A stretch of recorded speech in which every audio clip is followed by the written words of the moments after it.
Alright everyone, I've just walked downstairs to find that my anemone's gone for a little bit of a walk around my tank. I've got 3 that I want to get out of this tank, and because it's sort of moving a little bit close to everything, I thought I'd just take this opportunity just to quickly show you how I'm going to take it out of the tank, and I'm going to drop it off at my local pet shop, and hopefully sort of trade it in for something else.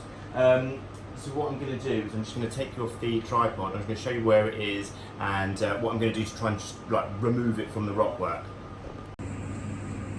Alright, this video is a bit grab the camera and go today. So I've got these 2 anemones that I want to move on anyway, but I don't really want to touch it while they've got their sort of clutch of eggs there that they're protecting. But if we look up here, the 3rd one has decided to jam itself right in here. So I'm going to have to move some rock just to sort this one out. I'm sure we've all had this problem. I don't want it to go wandering into a power head or anything. These are all the things I'm going to use. I've got some, they're literally just tattooing gloves. What I generally do is I've got a few bags like this in my freezer, which I fill with RO water, and then I freeze it, and then you get like a sort of a smoother kind of ice cube. I'm just going to give it a little bash with a hammer, and then you've got little pieces like this that I can sort of use to kind of take it off the rock a little bit, because it's just pure RO water. It's not going to hurt it, but it's just going to shock it a little bit so you can get a little bit of movement. I've got a trusty chopstick, see if I can sort of pick him away a little bit. I mean, it's a little bit hit and miss to see how much this actually works, but I've got to move a few little bits around as well.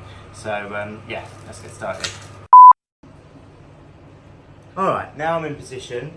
I've opened the top of the tank up. I'll just get my hand in. Just going to move this one out because I don't want this one to get in the way. Just put it down here.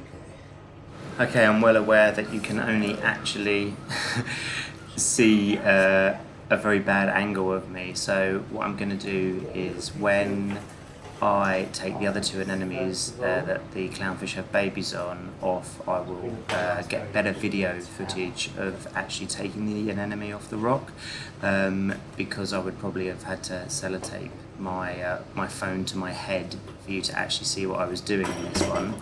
So I'm just going to fast forward it along a little bit.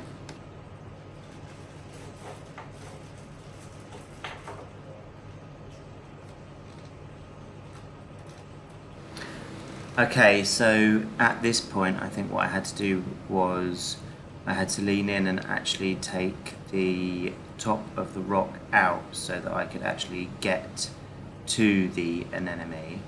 You can see I've got the ice cube in my hand there, and I don't think I couldn't quite get to it, so I end up actually removing the rock, the whole rock work itself, just so that I can get better access to where the anemone had lodged itself. So there you go, you can see that I'm lifting up the rock now, trying not to knock everything over and cause complete disaster, but there we go. So I had to just take it up, take it out, and then balance it on the bracing of my tank, and use my fingers and the ice cube just to peel away the anemone from from the foot of the anemone from the rock, and it actually came off super easy.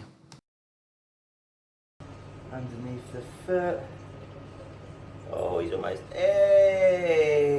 So I didn't even need to use the chopsticks. I mean, the good thing about these gloves is they're non-powdered, but you can sort of use your fingers and what have you. And I hardly used any of the ice either, so he did come off okay. So there we go, there he is, and he's going to go off to his new home and not cause any more craziness in my tank. So excellent, I'm pleased about that. It was a lot easier than I thought it was going to be. I thought I might be there for a while.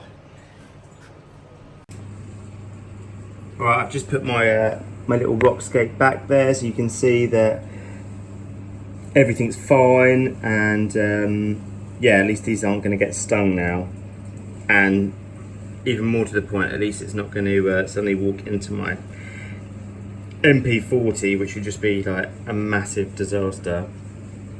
So yeah, So that's how I get anemones off my rock. It's all about the frozen RO.